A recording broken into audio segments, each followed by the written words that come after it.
पित्रे ब्रह्मोपदेष्ट्रे मे गुरवे दैवताय च प्राप्याय प्रापकायास्तु நம ஸ்ரீநிதயே நமஹா. அன்புள்ள விஜய் தொலைக்காட்சி நேயர்களே, உங்கள் அனைவருக்கும் என்னுடைய வணக்கங்கள் மற்றும் இனிய நல்வாழ்த்துக்கள்.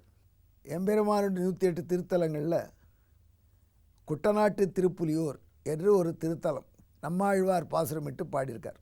கருமாணிக்க மலை மேல்னு ஒரு அழகான பதிகம். இந்த பதிகத்தில் சிறப்பு என்னன்னா, ஒரு தலைவி பாசுரம்னு சொல்லுவாங்க. அது ஆழ்வார் குட்டநாட்டு திருப்புலியூர் எம்பெருமான்ட்ட உள்ள பக்தியாகிற காதல்னால் தன்னையே மறந்து ஒரு தலைவி நிலையில் பாடுறார். ஃபேண்டசின்னு வேணால் சொல்லிக்கல. ஒரு பகவானை காதலிக்கக்கூடிய பெண்மணி அவள் நிலையெல்லாம் ஒன்றும்படியாக பாடுறார். அது தலைவி எப்படி இருக்கான்னு அப்படி மற்றவர்கள் சொல்லக்கூடிய பாசுரம். அது தலைவி நிலையை வர்ணிக்கக்கூடிய பாசுரம்.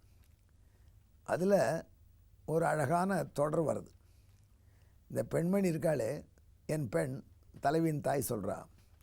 இந்த பெண்மணி எப்படி இருக்கா அப்படின்னு கேட்டால், திருவருள் கமுகு ஒன்பழத்தது மெல்லியல் செவ்விதழே.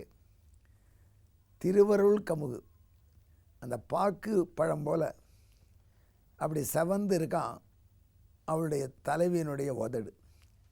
லிப்ஸ்டிக் தடவாமல், வேறு வண்ணப்பூச்சி பூசாமல் இயற்கையாகவே செவந்திருக்கு. அது என்ன கமுகு போல், பாக்கு போல். அந்த பாக்கை சொல்லும்போது திருவருள் கமுகு அப்படின்னு ஒரு தொடர் ஆழ்வாடுறார். திருவருள் கமுகுன்னா என்னன்னு கேட்டாங்க. தண்ணீர் பாய்ச்சி வளர்ந்த பாக்கு மரத்தில் வந்தால் பாக்கு இல்லை. பின்ன எம்பெருமான் லக்ஷ்மி தேவி இவருடைய அருளினாலே வளர்ந்த கமுகு.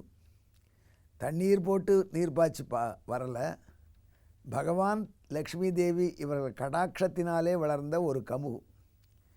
என்ன புரியலையேன்னா, ஆழ்வார் பாசுலுடைய கருத்தை சொல்லும்பொழுது சில அழகான விளக்கங்கள் கொடுப்பாங்க ஆச்சாரியர். பார்ச்சோறு என்று ஒரு தொடர் திருப்பாயில் வருது. கூடார வெல்லும் சீர் கோவிந்தா, உந்தன்னை பாடிப்பறை கொண்டு யாம் பெருசம்மானம், நாடு பழகும் பரிசினால் நன்றாக, சுடகமே தோல்வளையே தோடே செவிப்பூவே, பாடகமே என்றனே பல்கலனும் யாமணிவோம், ஆடை உடுப்போம் அதன் பின்னே பார்ச்சோறு. பார்ச்சோறுன்னா என்ன அர்த்தம்? பால் சாதம் ரெண்டும் கலந்தால் பாலும் சாதம் இல்லை, அப்படி சாப்பிட்றது உண்டு இல்லையா சில சமயம். இது பார்ச்சோறு என்பது பாலிலேயே வெந்த சோறு.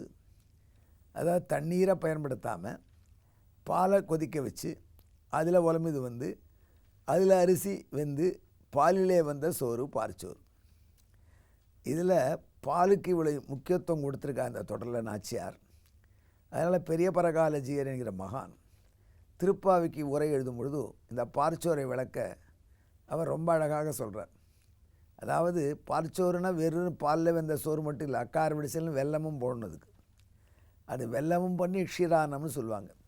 அதுவும் ஸ்ரீவில்லிபுத்தூரில் ஆண்டாள் சந்நிதியில் ஆண்டாளுடைய அனத்தியனம் முடிந்து அத்தியன உற்சவங்கள்லாம் ஆன பிற்பாடு, அனத்தியனம் முடிந்த பிற்பாடு இந்த ஆண்டுக்கு திருப்பாயை தொடங்கலாம் என்று தை மாதத்தில் ஒரு பூர நட்சத்திரத்தை ஒட்டி வர வெள்ளிக்கிழமையில் பண்ணுவாங்க. அந்த வெள்ளிக்கிழமை இன்றைக்கி திருப்பாயை தொடக்கம்.